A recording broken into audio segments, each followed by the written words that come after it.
Joining me for the next 45 minutes or so, Phil Tufnell, who played 42 Test matches for England, taking 121 wickets. I hope I've got that right, Phil. I looked that up. You'll know better than me. It's around that, mate, but thanks anyway. Lydia Greenway, Ashes winner, World Cup winner and World T20 winner with England. Hi, Lydia. Good evening. Thanks for having me. Yeah, not at all. Good win for England's women in that first T20 yesterday, wasn't it? Because I think that was a tricky pitch, that.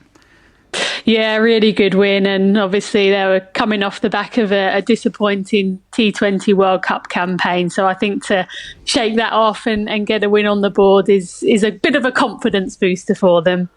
Yeah, well, we'll hear from Nat Sciver-Brunt in a little while. And we're also joined by the BBC's chief cricket reporter, Stefan Schemmelt, who is out in New Zealand to cover the tour. So, Stefan, hi, welcome. Paint a little picture of where you are. What time is it? What time did you arrive? What have you been up to? Don't ask me what time it is. I'm not 100% sure. I couldn't tell you what day it is at the moment, I think. But I can tell you that I'm at the beautiful Hagley Oval. It's Tuesday morning, so we're 2 days out from the Test match here. Wonderful cricket ground, the Hagley Oval. Christchurch as a city was devastated by the earthquake here in 2011. The old Lancaster Park is where New Zealand used to play here. Tuffers will know that ground well. He took 11 wickets there in 1992. And Lancaster Park was a real stronghold of the All Blacks as well, but they condemned that ground after the earthquake and they started rebuilding the city, bringing sport, bringing cricket back to Christchurch was a real part of reinvigorating this biggest city on New Zealand, South Island. And they've come up with Hagley Park, which is a wonderful, picturesque cricket ground, grass banks all around it. Imagine if you dropped a test cricket venue into the middle of Hyde Park. That is what it's like, because it's a public space at any other time of the year. The England team are out there training now. I can see Ben Stokes having a look at the pitch. It looks a little bit green. Away to my left, they're building marquees, which is where the press and the hospitality are going to be. A little bit grey, I'll be honest, but no complaints about the weather considering what I left in the UK on Saturday. Should be a fabulous occasion this week. England coming up against England have got a point to prove against the New Zealand team, who are sky high after what they did in India. Well, that's a really good point, Phil. Why don't we start there? What are you looking for from England in this series? So England coming into it off the back of the 2-1 Test series defeat in terms of their last Test series against Pakistan. And as Stefan says there, I mean, that was an incredible performance from New Zealand in India. Yeah, I mean, and they will be disappointed after that 2-1 loss against Pakistan. Of course, started off like an absolute train in the first one and then sort of came a cropper on some spinning pitches, which we thought might be the case. So there are plenty of points to prove for this England side. I think they'll be happy. Stefan was just saying there, it's a little bit green and a bit grey and a bit Englishy sort of conditions. They'll be glad to be on sort of familiar-ish conditions, but points to prove for this England side against a very, very capable and sort of like solid kind of unit that New Zealand have always had. They've had it. We've seen in the ladies in the World Cup, and all their sport. They never go away. So I think it's going to be a tough series for England. And as you say, riding high off New Zealand riding high after that. Probably one of the best away series wins ever against India, winning 3-0. Yeah, and I was looking at the recent Test series for England in New Zealand, and they've not won any of the last four. The last one, not that long ago, February 2023, 2 Test series finished 1-1. Second Test, New Zealand won by a single run. I don't know if people remember that one. Do you remember that, Phil? England chasing Jimmy Anderson at the crease, wasn't it? Was it Jimmy couldn't get the one run? Yeah. I mean, amazing Test cricket. Yeah, amazing. They always are. They're really hard fought, played in a great spirit always in New Zealand. I'm a little bit envious of Stefan being over there. One of my favourite places to go. Great wine, great food, great hospitality, and the cricket's always tough. And so England will have to be on their game, otherwise they might get turned over. Lydia, in terms of sort of issues for England, why don't we start with, I mean, a bit of a blow straight away with with Jordan Cox picking up the thumb injury in the net. So he was in for Jamie Smith. Jamie Smith's on paternity leave, so Jordan Cox was going to be the keeper. So it looks like Ollie Pope, and we're obviously going to talk a bit about Ollie Pope needing some runs, but he's going to have another job on his hands now, at least to start as the wicket keeper, it looks like. Yeah, absolutely. And I suppose to start with, it's a real shame for Jordan Cox. I feel for him because that was his opportunity to show the England guys what he could do in that position, obviously with the gloves and as a top order batter. But yeah, shame for him. He'll be on his way home, if not already home. But yeah, as you say, for Ollie Pope, it's an added responsibility taking the gloves. There's been conversations about if he will remain at 3 with that workload. I think he did it in Pakistan, though. Obviously, that tour for him didn't go too well. So the debate about Ollie Pope and his role is wicket keeping and batting at number 3 too much for him. But you would think with England unable to qualify for the World Test Championship final, they'd be thinking about, OK, what role will Ollie Pope be most likely to play when they come up against Australia in the Ashes? And you would imagine they would want a good in-form Ollie Pope batting at number 3. And maybe for now, it will just be that they have to suck it up and take the gloves. I don't know if Stefan's heard anything, but I think there's been talk of Ollie Robinson coming out as a backup wicketkeeper to maybe then take the gloves in the second Test match. Talk to me then about the wicketkeeper situation, and maybe we'll take that on as well, Stefan, to sort of, how important a series this is for Ollie Pope. I think the first thing to say is I'm flabbergasted that England haven't got a reserve wicketkeeper in their squad, and we're in this situation again where Ollie Pope is having to take the gloves. This is the third time it's happened where England have gone on tour without a reserve keeper. 2019 in New Zealand and 2022 in Pakistan. Both times the keeper went down and Ollie Pope had to take the gloves. One of my bugbears, or one of the issues I think around about this England team, is we know how the environment that they want to create, very relaxed, giving their players lots of freedom. But sometimes Test cricket can be about the details. Some very good coaches have been about details. Guys like Duncan Fletcher, Andy Flower. Sometimes it goes a little bit over the top and it doesn't work. Maybe that was a case with Peter Moores and Chris Silverwood. Brendan McCullum, I wouldn't say is a details man. He's a bit more relaxed about that. And one of the details England have overlooked here is a reserve wicketkeeper. It's happened a couple of times in the past. Remember opening with Dan Lawrence in the summer? At the start of this year, England were running out of cricketers in India and had to have Marcus Trescothick and Paul Collingwood in their whites doing subfielding, part of the coaching staff, when players were getting injured and didn't have visas and things like that. So that's just a detail that England have overlooked, and they've left themselves in this situation where Jordan Cox gets injured at the weekend. There's no reserve keeper here. It's not like you're one flight away. It takes 24 hours to get to New Zealand for England to fly someone out here. So Ollie Pope's going to take the gloves. Jacob Bethel, 21 years old, surprise selection for this tour. He's going to make his debut, we think, batting in the top 6 or 7. We are expecting Ollie Robinson to be added to the squad at some point. Phil Salt and James Rew are the other candidates, but it's just not ideal, is it, that England haven't got that wicket-keeper. And yeah, it's an unusual situation. Jamie Smith's not here on paternity leave. All sorts of reasons why they might not be here. But Tuffers, can you imagine a situation back in your day when there just wasn't a reserve wicket-keeper in the squad? It's a bit village, isn't it? You know what I mean? Who's got the gloves? Oh no, crikey! Who fancies doing a bit of keeping? I mean, the keeping spot. It's crucial to the side. It's the engine. It's the sort of the pivot of the whole side, really. So I think it is crucial to take one. And keepers are always going to get injured. They're up and down.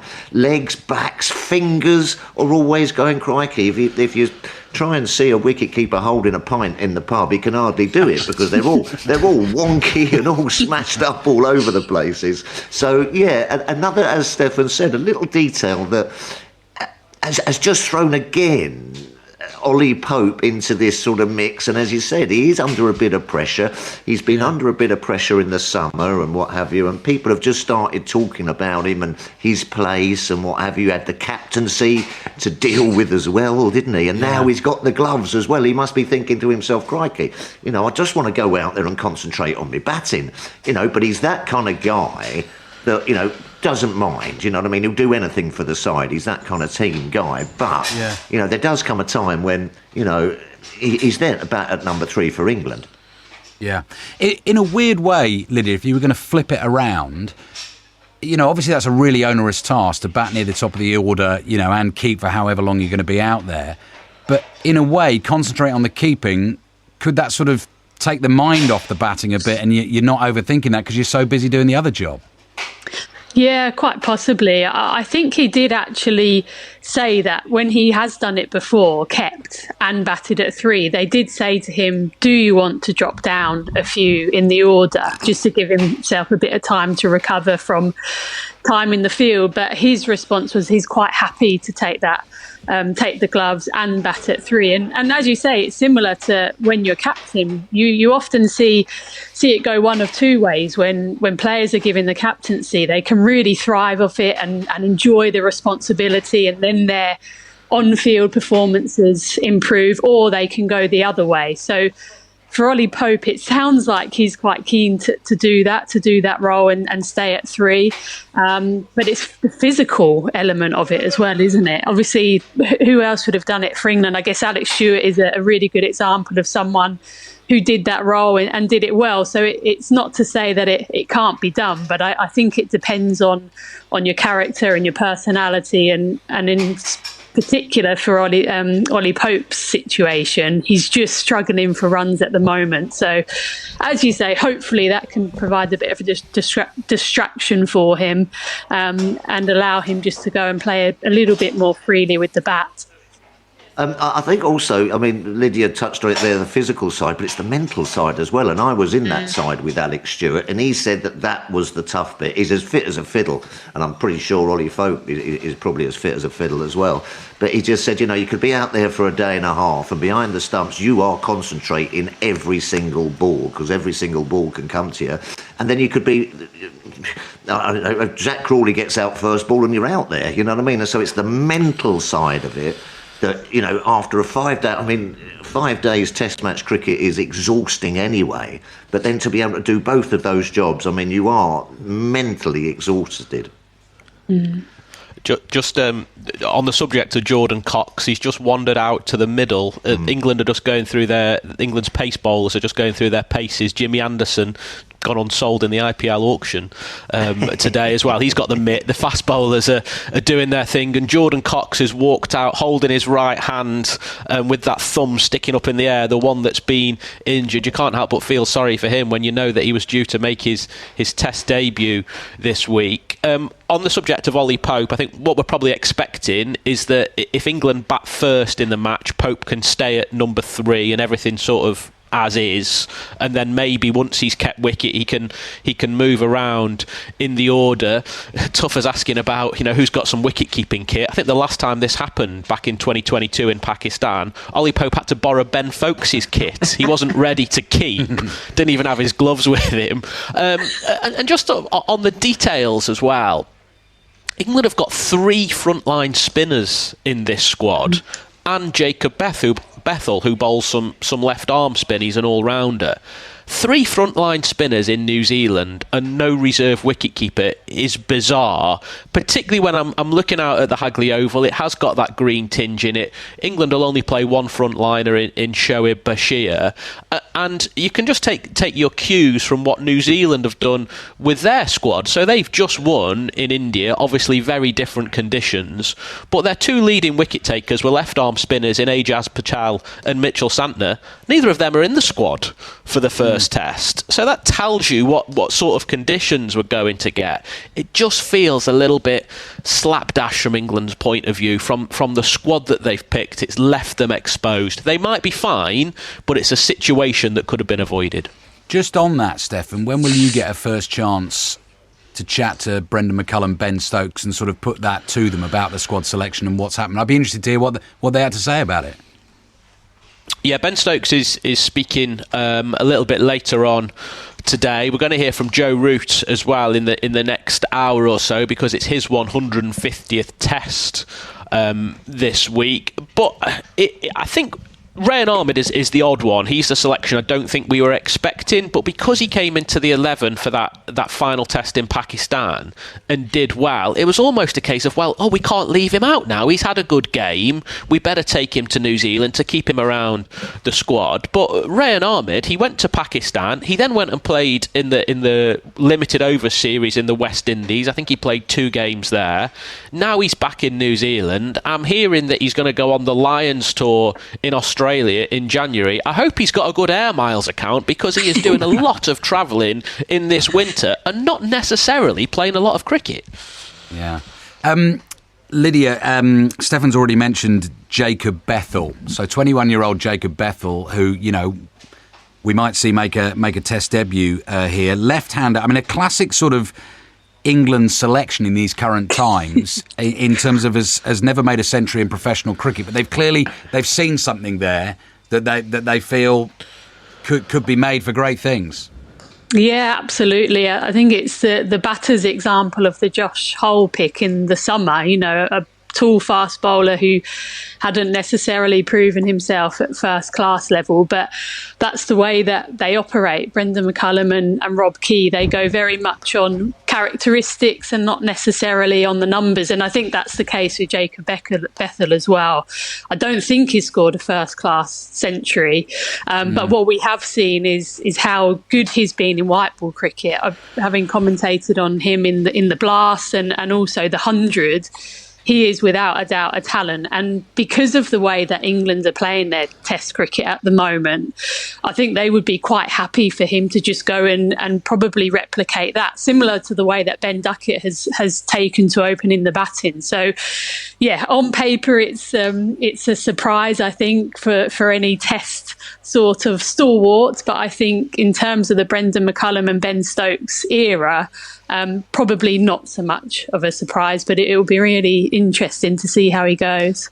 A talented chap, isn't he? You know what I mean? Bowls some good left arm spin. I haven't really seen that in sort of like the longer format in the red ball game. And I've been hearing that he's the next John T. Rhodes, isn't he? I haven't seen. Yes. Apparently, he's meant to be absolutely mustard in the field. Wow. So, yeah, absolutely. Crikey O'Reilly, if he's anywhere near as good as John T, he is a bit special. But yeah, another classic sort of McCullum pick, as Lydia was saying. Listen, we just like what we see. We like your all-round capabilities. We like your character. Go out there and just with a free spirit and play. And that's a little bit like Jordan Cox as well. I think that he was picked for that similar kind of role, just to go out there and but a little bit of a free spirit. So looking forward to see how he goes. But I've heard a lot of very, very special things about Jason Bethel. Okay, so 3 test series on the way. Starts Wednesday night UK time. Live text commentary of the series, England against New Zealand, on the BBC Sport website and app. We're going to chat India-Australia now. One of the biggest clashes in world cricket. Saw the first of a 5 test series over the weekend. India beat Australia by 295 runs in the end in Perth, continuing their excellent run of results over there. That, Phil, that's a seismic. Obviously India now coming into this series off the back of losing 3-0 at home to New Zealand. Absolutely. That's a big win for them against Australia in Perth, isn't it? Absolutely. Australia, and what a strange test match, the way it all started, getting a couple of rolled out, and then, Bumrah, just absolutely world class. To have a Bumrah in your side if you're a captain, just a go-to bowler that can get you, just wins your test matches off his own back. Jaswal as well, the young fella going over there, first test 100, he's going to be an absolute superstar. But, it's going to be interesting, isn't it? They've put themselves under a bit of pressure here, Australia. They haven't particularly been in any form with the bat, or some of their batters haven't been in particular any form, like Marnus Labuschagne's had a bit of a bad run. And I think, there was a few sort of murmurings coming out of Australia after India got beaten by New Zealand, that we're going to come and blow them away and do this and it's going to be 5-0 and all this kind of stuff. And they've got stuffed, well and truly stuffed. So the sign of good sides are how they fight back and how they bounce back. They've got a bit of time off till the second test, which is a pink ball test in Adelaide. And they've got a very good record in pink ball cricket, Australia, so they're going to have to perform well. But if India go out there and can get one over them in that second test match, it's going to be a tricky old summer for the Aussies. Lydia, we obviously look at this as well through the lens of Ashes cricket and England going over there next year. And as Phil says there, I mean, Labuschagne is 1, so averaging 13 from his last 10 innings. Nathan McSweeney came in at the top of the order to make his debut, 10 runs in 2 innings for him. Khawaja and Steve Smith, 11 tests without a century. They're just creaking a little bit at the moment, this Australian team. Yeah, I think there's been quite a lot of chat about that top order. A few people saying that it's an ageing top order, which isn't necessarily a bad thing, because often you see batters come into their peak slightly older, but obviously they're not performing at the moment. Obviously, with David Warner retiring, that's left a little bit of vulnerability at the top of the order. As you say, Nathan McSweeney is just trying to find his way. Usman Khawaja, I think, has been good at the top of the order. He's probably been the most consistent for Australia. But the key players, Steve Smith and Marnus Labuschagne, as you've alluded to already, haven't been in the best of form. And I think the worry is, particularly at the start of such a big test series, is, as a batter more so, I think if you don't start too well, it's quite hard to claw your way back, because the Indian side now will be so full of confidence. Jasprit Bumrah with the ball was outstanding. I think he was player of the match with a 5-fer and a 3-fer. And knowing that they're going to be coming up against him in the next test match and the one after that, and probably the last 2 to finish, they're going to have to try and turn things around quite quickly. I don't think their bowling is too much of a problem when you look at the bowlers that they have, although they did obviously struggle when India posted that mammoth total. But for me, the bowling isn't too much of a worry.